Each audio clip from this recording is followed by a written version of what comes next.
ಸಿದ್ದಾಪುರದಲ್ಲಿ ಇರುವ ಯಶೋಧನಿಗೆ ಮೇನಗೆ ಎನ್ನುವ ಸೊಸೆ ಇದ್ಲು. ಒಂದು ದಿನ ಯಶೋಧನಿಗೆ ಹುಷಾರಿಲ್ಲದ ಕಾರಣ, ಅಮ್ಮ ಮೇನಗ, ನನಗಿವತ್ತು ತುಂಬಾ ಹುಷಾರಿಲ್ಲಮ್ಮ, ಯಾಕೋ ತುಂಬಾ ಆಯಾಸವಾಗಿದೆ, ಏನು ತಿಳ್ಕೊಳ್ದೆ ಇವತ್ತೊಂದು ದಿನ ಎಲ್ಲ ಕೆಲಸ ನೀನೇ ಮಾಡ್ಕೋ. ಪರವಾಗಿಲ್ಲತ್ತೆ, ನೀವು ಹೋಗಿ ಮಲ್ಕೊಳ್ಳಿ, ನಾನು ಎಲ್ಲ ಕೆಲಸನ ನೋಡ್ಕೋತೀನಿ. ಅಯ್ಯೋ, ನನ್ನ ಒಳ್ಳೆ ಸೊಸೆ ನನ್ನ ತುಂಬಾ ಚೆನ್ನಾಗಿ ಅರ್ಥ ಮಾಡ್ಕೋತಾಳೆ. ಹಾಗೆ ಹೇಳಿ ಯಶೋದ ಹೋಗಿ ಮಲ್ಕೊಂಡ್ಲು. ಮೇನಕ ಅಡಿಗೆ ಮಾಡಲು ಅಂತ ಅಡಿಗೆ ಮನೆಯೊಳಗೆ ಹೋದ್ಲು. ಆವಾಗ ಅವಳ ಗೆಳತಿಯಿಂದ ಅವಳಿಗೆ ಕಾಲ್ ಬಂತು. ಹಲೋ ವನಜಾ, ಹೇಳೆ, ಎಷ್ಟು ದಿನ ಆಯ್ತು ಕಣೆ ನೀನ್ ಕಾಲ್ ಮಾಡಿ. ಹೌದು ಕಣೆ, ಯಾವಾಗ್ಲೂ ನಿನ್ನ ಮದುವೆಯ ಸಮಯದಲ್ಲಿ ನಿನ್ ಜೊತೆ ಮಾತಾಡಿದ್ದು, ಆ ನಂತರ ಇವಾಗ್ಲೇ ಮಾತಾಡ್ತಿದ್ದೀನಿ. ಹೀಗೆ ಸ್ವಲ್ಪ ಹೊತ್ತು ಅವರು ಅವರ ಕುಶಲತೆಯ ಬಗ್ಗೆ ಮಾತಾಡ್ತಾ ಇದ್ರು. ಆ ನಂತರ ವನಜಾ, ಸರಿ ಏನ್ ಮಾಡ್ತಿದ್ಯಾ ಮೇನಕ? ಇನ್ನು ಏನೇ ಮಾಡೋದು, ಅಡಿಗೆ ಮಾಡ್ತಾ ಇದ್ದೆ, ಇವಾಗಷ್ಟೇ ಎಲ್ಲ ಅಡಿಗೆ ಮಾಡಿ ಮುಗೀತು. ಅದೇನೆ, ಮನೆ ಕೆಲ್ಸ ಅಡುಗೆ ಕೆಲ್ಸ ಅಂತ ನೀನೇ ಮಾಡ್ಬೇಕಾ? ಹೌದು ವನಜಾ, ಅದ್ರಲ್ಲೇನಿದೆ? ನೀನು ಇನ್ನೂ ಬದಲಾಗಿಲ್ವಾ ಮೇನಕ? ಮನೆಯಲ್ಲಿ ನಿಮ್ಮ ಅತ್ತೆ ಇದ್ದಾರಲ್ವಾ, ಎಲ್ಲ ಕೆಲ್ಸ ನೀನೊಬ್ಳೆ ಮಾಡ್ತೀಯಾ, ಅವ್ರು ಮಾಡಲ್ವಾ? ಅಯ್ಯೋ ವನಜಾ, ನೀನು ತಪ್ಪಾಗಿ ತಿಳ್ಕೊಂಡಿದ್ದೀಯ. ನನ್ ಜೊತೆ ಸೇರಿ ನಮ್ಮ ಅತ್ತೆನೂ ಯಾವಾಗ್ಲೂ ಕೆಲ್ಸ ಮಾಡ್ತಾರೆ.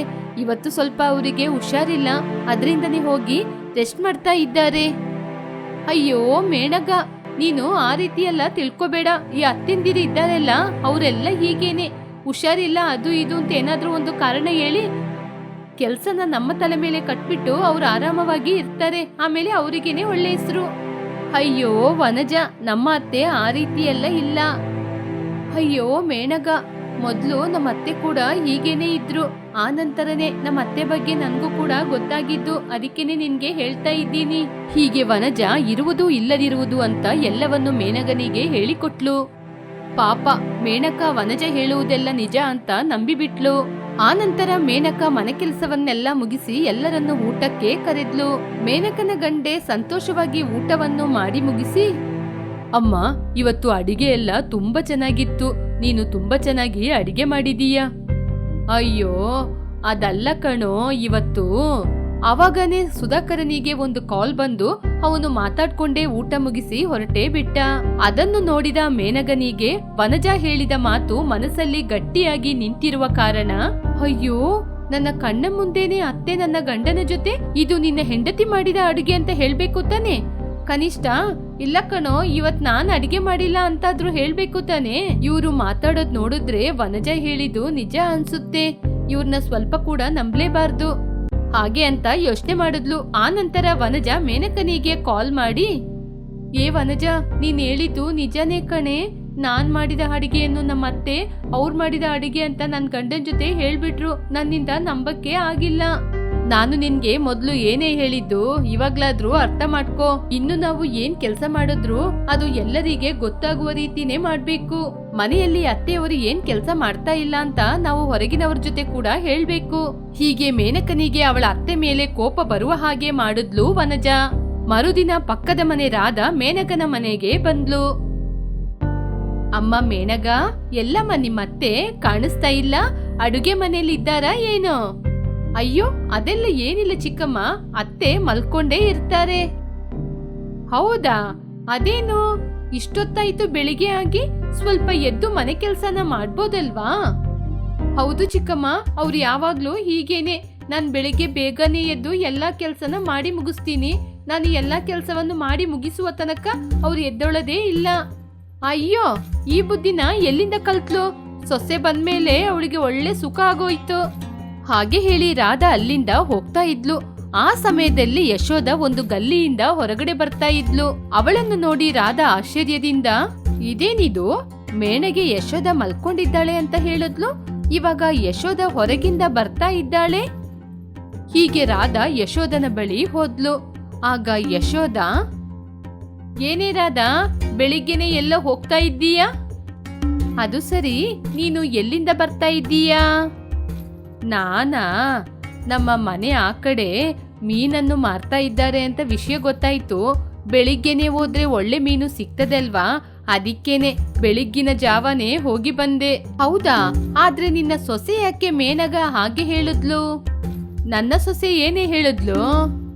ನೀನು ಮನೆಯಲ್ಲಿ ಯಾವ ಕೆಲಸನೂ ಮಾಡೋದಿಲ್ಲ ಅಂತೆ, ತುಂಬ ಹೊತ್ತು ನಿದ್ರೆನೇ ಮಾಡ್ತಾ ಇರ್ತೀಯಂತೆ. ಅವಳೇ ಎದ್ದು ಮನೆ ಕೆಲಸವನ್ನೆಲ್ಲ ಮಾಡ್ತೀನಿ ಅಂತ ಹೇಳಿದ್ಲು. ಇದೆಲ್ಲ ಇವಾಗ ನಿನಗೆ ಯಾರು ಹೇಳಿದ್ದು? ಬೇರೆ ಯಾರೇ, ನಿನ್ ಸೊಸೆನೇ. ರಾಧಾ, ನಿನ್ನ ಮನೆಯಲ್ಲಿ ನಿನಗೂ ನಿನ್ನ ಸೊಸೆಗೆ ಆಗೋದಿಲ್ಲ ಅಂತ ನಮ್ಮ ನಡುವೆ ಜಗಳವನ್ನು ತಂದಾಕ್ಲಿಕ್ಕೆ ನೋಡ್ತೀಯಾ? ಹೀಗೆ ಹೊರಗಡೆ ಹೋಗಿ ಎಲ್ಲರ ಜೊತೆ ಹೇಳ್ಕೊಂಡು ಸುತ್ತಾಡ್ಬೇಡ. ಹೀಗೆ ಯಶೋಧ ರಾಧನ ಮಾತನ್ನು ಕಿವಿಗೆ ಹಾಕಿಕೊಳ್ಳದೆ ಅಲ್ಲಿಂದ ಹೊರಟೋದ್ಲು. ಹೀಗೆ ಮೇನಗ ಸಮಯ ಸಿಕ್ಕಿದಾಗ ಎಲ್ಲ ದಾರಿ ಹೋಕರಿಗೆ, ಪಕ್ಕದ ಮನೆಯವರಿಗೆ, ಎಲ್ಲರಿಗೂ ತನ್ನ ಅತ್ತೆಯ ಬಗ್ಗೆ ಚಾಡಿಯನ್ನು ಹೇಳ್ತಾನೆ ಇದ್ಲು. ಇದು ಯಶೋಧನಿಗೆ ಗೊತ್ತೇ ಇರಲಿಲ್ಲ. ಹೀಗಿರುವಾಗ ಒಂದು ದಿನ ಯಶೋಧ ಗದ್ದೆಯಲ್ಲಿ ಕೆಲಸ ಮಾಡ್ತಾ ಇದ್ದಾಗ ಮಣ್ಣಲ್ಲಿ ಕಾಲ್ ಸಿಕ್ಕಾಕೊಂಡು ಜಾರಿ ಬಿದ್ದು ಗಾಯವಾಗಿತ್ತು. ನೋಡಿಯಮ್ಮ ಯಶೋಧ, ನಿಮ್ಮ ಕಾಲಿಗೆ ತುಂಬಾ ಪೆಟ್ಟಾಗಿದೆ. ಅದರಿಂದ ಕಾಲು ತುಂಬಾ ಊತನೂ ಆಗಿದೆ. ಇನ್ನು ನೀವು ಒಂದು 10 ದಿನಕ್ಕೆ ತುಂಬಾನೇ ರೆಸ್ಟ್ ಮಾಡಬೇಕು. ಎಲ್ಲೂ ಎದ್ದು ನಡೆದಾಡಬಾರ್ದು. ಸರಿಂಗೆ ಡಾಕ್ಟರ್. ಹೀಗೆ ಅಂದಿನಿಂದ ಯಶೋಧ ರೂಮಿನಿಂದ ಹೊರಗಡೆ ಎಲ್ಲೂ ಹೋಗಲಿಲ್ಲ. ಏನಮ್ಮ ಮೇನಗ, ನಿಮ್ಮ ಅತ್ತೆಗೆ ಕಾಲು ತುಂಬಾ ಗಾಯ ಆಗಿದೆ ಅಂತೆ, ಇವಾಗ ಹೇಗಿದೆ? ಡಾಕ್ಟರ್ ಏನ್ ಹೇಳಿದ್ರು? ಓ, ಈ ವಿಷಯ ನಿಮ್ಗೆ ಕೂಡ ಗೊತ್ತಾಯ್ತಾ? ಏನೂ ಇಲ್ಲ ರೀ, ನಮ್ಮ ಅತ್ತೆ ಹೇಗೂ ಮನೆಯಲ್ಲಿ ಒಂದು ಕೆಲ್ಸನೂ ಮಾಡೋದಿಲ್ಲ. ತಿಂದು ತಿಂದು ಹಾಗೆ ಮಲ್ಕೋತಾರೆ. ಅದರಿಂದ ಅವ್ರ ಮೈಯಲ್ಲಿ ಕೊಬ್ಬು ಜಾಸ್ತಿ ಆಗಿದೆ. ಹೀಗೆ ಅವರು ದಪ್ಪ ಆಗಿರೋದ್ರಿಂದ ಆ ವೆಯ್ಟ್ ಎಲ್ಲ ಕಾಲ್ ಮೇಲೆ ಇರೋದ್ರಿಂದನೇ ಕಾಲ್ ಊತ ಆಗಿರೋದು. ಹೌದಾ? ಆದ್ರೆ ನಾನು ಅವ್ರಿಗೆ ಹುಷಾರಿಲ್ವಲ್ಲ, ಅದಕ್ಕೇನೆ ಅವ್ರು ಏನ್ ಕೆಲ್ಸ ಮಾಡ್ತಿಲ್ಲ ಅನ್ಕೊಂಡೆ. ಹೌದಾ? ನಮ್ಮ ಅತ್ತೆ ನಿಜವಾಗ್ಲೂ ಏನ್ ಕೆಲ್ಸ ಮಾಡ್ತಾರೆ ಹೇಳಿ? ಮೊದ್ಲು ನಿಮ್ಮ ಅತ್ತೆ ಏನ್ ಕೆಲ್ಸ ಮಾಡ್ತಿದ್ರು? ಏನ್ ಕೆಲ್ಸ ರೀ ಮಾಡ್ತಾ ಇದ್ರು? ತಿನ್ನೋದು ಮಲ್ಗೋದು ಅಷ್ಟೇ. ಅದೇನಮ್ಮ, ಹೀಗೆ ಆಗೇನೆ ಇದ್ರೆ ಕಾಲು ಇನ್ನಷ್ಟು ಊತ ಆಗುತ್ತೆ. ಅದೇ ರೀ ನಾನ್ ಕೂಡ ಹೇಳ್ತಾ ಇರೋದು. ಡಾಕ್ಟರ್ ನಡಿಯಕ್ಕೆ ಹೇಳಿದ್ರು, ಆದ್ರೆ ಅವ್ರು ಕೇಳ್ಬೇಕಲ್ವಾ? ಹೀಗೆ ಮೇನಗ ಎಲ್ಲರ ಬಳಿ ಕಲ್ಪನೆಯಿಂದ ಹೇಳಿದ್ಲು. ಆನಂತರ ಕಲಾ ಹೊರಗಿನವರಿಗೆಲ್ಲ ಹೋಗಿ ಇದ್ದಿದ್ದಕ್ಕೆ ಇನ್ನು ಸ್ವಲ್ಪ ಸೇರಿಸಿ ಕತೆಗಳನ್ನು ಹೇಳಿದ್ಲು. ಹಲೋ ಮೇನಕ್ಕ, ಇದೇ ಸರಿಯಾದ ಸಮಯ. ಈ ಸಮಯದಲ್ಲಿ ನಿಮ್ಮತ್ತೆ ಹೊರಗಡೆ ಎಲ್ಲೂ ಹೋಗಕ್ಕಾಗಲ್ಲ. ನೀನು ಎಲ್ಲರ ಬಳಿ ಹೋಗಿ ನಿನ್ನ ಮೇಲೆ ಸಿಂಪತಿ ಬರುವ ರೀತಿ ಹೇಳಿ ಬಾ. ನಾನು ಆಲ್ರೆಡಿ ಅದೇ ಕೆಲಸ ಮಾಡ್ತಿದ್ದೀನಿ ವನಜ. ಓ, ಪರವಾಗಿಲ್ವಲ್ಲ, ಚಿಗುರು ಬಿಟ್ಟಿದೀಯಾ? ಹೀಗೆ ಮೇನಗ 10 ದಿನಗಳ ಕಾಲ ತನ್ನ ಅತ್ತೆಯ ಬಗ್ಗೆ ಬಾಯಿಗೆ ಬಂದಂತೆ ಎಲ್ಲರಿಗೂ ಹೇಳಲು ಆರಂಭಿಸಿದ್ಲು. ಒಂದು ದಿನ ಯಶೋದಳ ಗೆಳತಿಯಾದ ಗೀತಾ ಯಶೋಧನ ಬಳಿ ಬಂದ್ಲು. ಯಶೋಧ, ನೀನು ತಪ್ಪು ತಿಳ್ಕೊಳ್ಳೋದಿಲ್ಲ ಅಂದ್ರೆ ನಾನು ನಿನ್ಗೆ ಒಂದು ವಿಷಯ ಹೇಳ್ತೀನಿ. ಹೇಳು ಗೀತಾ.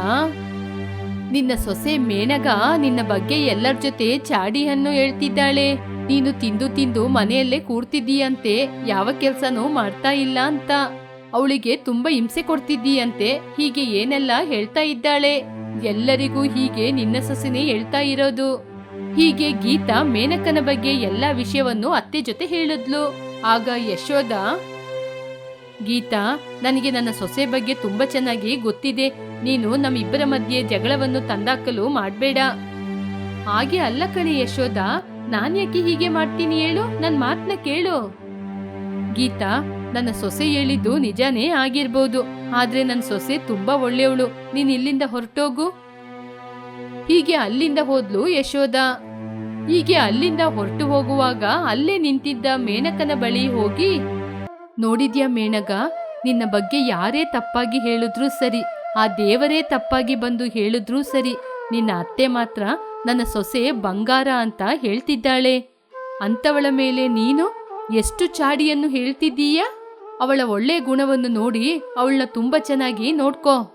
ಹೀಗೆ ಗೀತಾ ಯಶೋಧನ ಬಗ್ಗೆ ಒಳ್ಳೆ ಮಾತುಗಳನ್ನು ಮೇನಕನಿಗೆ ಹೇಳಿ ಅಲ್ಲಿಂದ ಹೊರಟೋದ್ಲು. ನಾನು ಎಷ್ಟು ಕೆಟ್ಟ ಕೆಲಸ ಮಾಡ್ಬಿಟ್ಟೆ. ನನ್ನ ಗೆಳತಿ ವನಜನ ಮಾತು ಕೇಳಿ ನನ್ನ ಅತ್ತೆಯ ಬಗ್ಗೆ ತುಂಬಾ ತಪ್ಪಾಗಿ ಎಲ್ಲರ ಬಳಿ ಹೇಳಿದ್ದೀನಿ. ಹಾಗೆ ಯೋಚನೆ ಮಾಡುತ್ತಾ ಮೇನಗ ಯಶೋಧನ ಬಳಿ ಬಂದ್ಲು. ಮೇನಕ ಮುಖದಲ್ಲಿರುವ ದುಃಖವನ್ನು ನೋಡಿ, ಅಮ್ಮ ಮೇನಗ, ಆ ಗೀತಾ ಹೇಳಿದ ಮಾತನ್ನು ಕೇಳ್ಕೊಂಡ?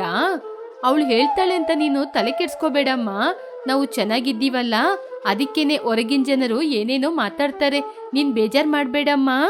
ಅವಳ ಮಾತನ್ನು ಕೇಳಿ ಮೇನಕನಿಗೆ ತಾನು ಮಾಡಿದ ತಪ್ಪಿನ ಅರಿವಾಯಿತು.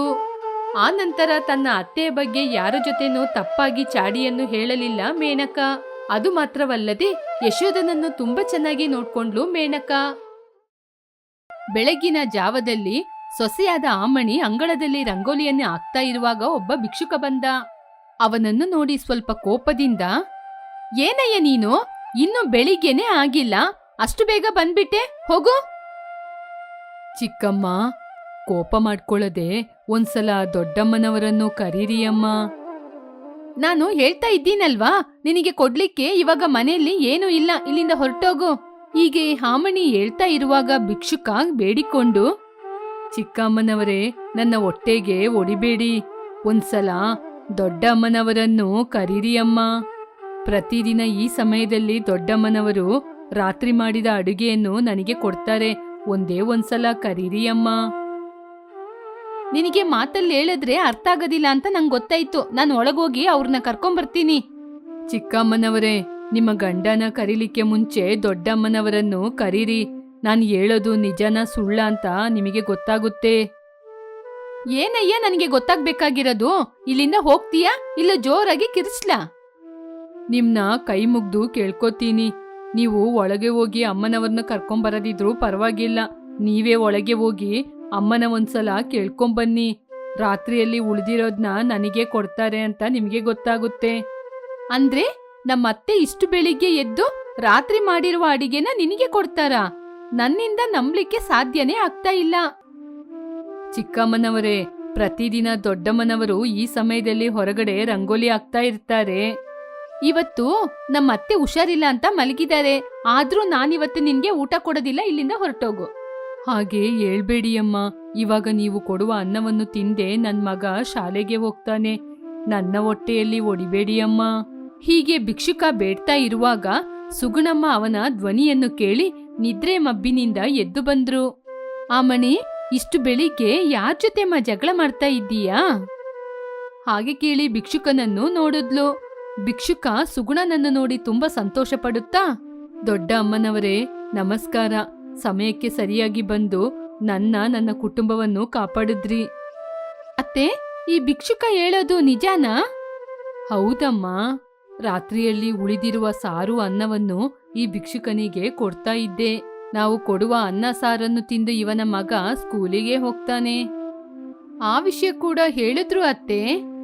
ಸರಿಯಮ್ಮ, ಬೇಗ ಅಡುಗೆ ಮನೆಯೊಳಗೆ ಹೋಗಿ ರಾತ್ರಿ ಮಾಡಿರುವ ಅನ್ನ ಸಾರು ಮಿಕ್ಕಿದೆ ಅಲ್ವಾ, ಅದನ್ನ ತಗೊಬಂದು ಅವನಿಗೆ ಕೊಡು, ತುಂಬಾ ಸಂತೋಷ ಪಡ್ತಾನೆ. ಸರಿ ಅತ್ತೆ. ಹಾಗೆ ಹೇಳಿ ಅಮ್ಮನಿ ಅಡುಗೆ ಮನೆಯೊಳಗೆ ಹೋಗಿ ರಾತ್ರಿ ಮಿಕ್ಕಿರುವ ಅನ್ನ ಸಾರು ಪಲ್ಯವನ್ನು ತೆಗೆದುಕೊಂಡು ಬಂದು ಆ ಭಿಕ್ಷುಕನಿಗೆ ಹಾಕಿದ್ಲು. ಭಿಕ್ಷುಕ ಸಂತೋಷದಿಂದ ಅದನ್ನು ತೆಗೆದುಕೊಂಡು ಹೋದ. ಅತ್ತೆ, ಪ್ರತಿದಿನ ನಾವು ಇಷ್ಟೊಂದು ಅನ್ನನ ಆ ಭಿಕ್ಷುಕನಿಗೆ ಕೊಡ್ತೀವಾ? ಹೌದಮ್ಮ ಸೊಸೆ, ತಂದೆ ಮಗ ಇಬ್ರು ಕೆಲ್ಸಕ್ಕೋಗಿ ಬಂದು ಸಂಜೆ ಹೊತ್ತಲ್ಲಿ ತಿಂತಾರೆ ಅಂತ ನಿನಗೆ ಸ್ವಲ್ಪ ಅಕ್ಕಿನ ಜಾಸ್ತಿ ಹಾಕು ಅಂತ ನಾನು ಹೇಳ್ತಾ ಇದ್ದೆ, ನೀನ್ ಹಾಕ್ತಾ ಇದ್ದೆ. ಆದ್ರೆ ಅವರು ಹೊರಗಡೆನೆ ತಿಂದು ಬರ್ತಾರೆ, ಆವಾಗ ಇಲ್ಲಿ ಮಿಕ್ಕಿರುತ್ತೆ ಅಲ್ವಾ, ಅದನ್ನು ಬಿಸಾಡಕ್ಕೆ ಮನ್ಸು ಬರದೆ ಈ ಭಿಕ್ಷುಕನಿಗೆ ಆಗ್ತಾ ಇದ್ದೀನಮ್ಮ. ನಾಳೆಯಿಂದ ಮೆನುವಲ್ಲಿ ಚೇಂಜ್ ಆಗುತ್ತೆ ಅತ್ತೆ. ಏನ್ ಮಾಡ್ತೀಯಮ್ಮ, ರಾತ್ರಿ ಅಕ್ಕಿನ ಕಡಿಮೆ ಹಾಕ್ತೀಯಾ? ಹಾ, ಇಲ್ಲ ಅತ್ತೆ, ಹಾಗೆ ಮಾಡಿದ್ರೆ ಮಾವನಿಗೆ ಕೋಪ ಬರುತ್ತೆ ಅಲ್ವಾ. ರೈಸಲ್ಲಿ ಯಾವ ಬದಲಾವಣೆನೂ ಇಲ್ಲ. ರಾತ್ರಿ ಉಳಿದಿರುವ ಅನ್ನವನ್ನು ಮಾತ್ರ ಏನಾದ್ರೂ ವೆರೈಟಿ ಮಾಡಿ ಎಲ್ರಿಗೂ ತಿನ್ಸ್ತೀನಿ. ಆಯ್ತಮ್ಮ ಸೊಸೆ, ಕಿಚನಿಗೆ ಹೋಗಿ ಮಕ್ಕಳಿಗೆ ಸ್ಕೂಲಿಗೆ ಟೈಮ್ ಆಗ್ತಾ ಇದೆ, ಏನಾದ್ರೂ ಟಿಫಿನ್ ಅನ್ನು ರೆಡಿ ಮಾಡು. ಸರಿ ಅತ್ತೆ. ಹಾಗೆ ಹೇಳಿ ಆಮನಿ ಅಡುಗೆ ಮನೆಯೊಳಗೆ ಬಂದ್ಲು. ಟಿಫಿನ್ ಅನ್ನು ರೆಡಿ ಮಾಡ್ತಾ ಇದ್ಲು. ಈ ಕಡೆ ಆಮನಿ ಆಲಕ್ಯ ಇಬ್ಬರು ಬಂದು ಟಿಫನಿಗೋಸ್ಕರ ಡೈನಿಂಗ್ ಟೇಬಲ್ ಅಲ್ಲಿ ಕೂತಿದ್ರು. ಟೇಬಲ ಮೇಲೆ ಅವರು ಮಾವಿನ ಉಪ್ಪಿನಕಾಯಿಯನ್ನು ಕಂಡ್ರು. ಅದನ್ನು ನೋಡಿ ಅವರು ಮಾವಿನ ಉಪ್ಪಿನಕಾಯಿಯನ್ನು ತಿಂದ್ರು. ಮಕ್ಕಳಿಗೆ ಇಡ್ಲಿಯನ್ನು ತಂದು ಕೊಟ್ಲು ಆಮನಿ. ಮಕ್ಕಳು ಅದನ್ನು ನೋಡಿ, ಮಮ್ಮಿ ನನಗೆ ಇಡ್ಲಿ ಬೇಡ ಅಂತ ಎಷ್ಟು ಸಲ ಹೇಳಿದೀನಿ. ಮಮ್ಮಿ, ನನ್ಗೂ ಕೂಡ ಇಡ್ಲಿ ಇಷ್ಟನೇ ಇಲ್ಲ ಮಮ್ಮಿ. ಇವತ್ತು ಒಂದಿನ ತಿನ್ನಿ, ನಾಳೆಯಿಂದ ಮೆನು ಚೇಂಜ್ ಆಗುತ್ತೆ. ಮಾವಿನಕಾಯಿ ಹಾಕಿ ಮಮ್ಮಿ.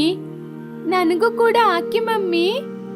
ಹಾಗೆ ಹೇಳಿದ ತಕ್ಷಣ ಮಕ್ಕಳಿಗೆ ಆಮನಿ ಮಾವಿನಕಾಯಿಯನ್ನು ಹಾಕಿದ್ಲು.